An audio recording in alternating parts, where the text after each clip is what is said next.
एक क्षण डोळे बंद करा आणि विचार करा, ही सुंदर पृथ्वी कधी नष्ट होऊ शकते का? विज्ञान सांगतं, हो, शक्यता आहे. पहिलं कारण, उल्का. आकाशातून येणारी एक मोठी उल्का पृथ्वीवर आदळली तर काही तासांतच हवामान बदलू शकतं आणि जीवन कठीण होऊ शकतं. दुसरं कारण, हवामान बदल.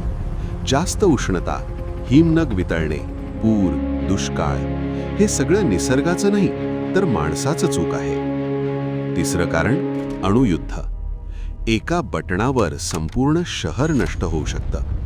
मोठं युद्ध झालं तर सूर्यप्रकाश थांबेल आणि पृथ्वी थंड होईल. चौथं कारण, महामारी.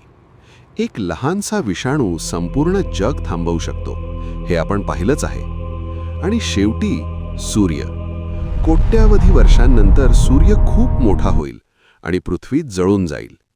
पण सत्य हे आहे, पृथ्वी लगेच नष्ट होणार नाही. पण जर आपण बदललो नाही तर आपणच स्वतःला नष्ट करू.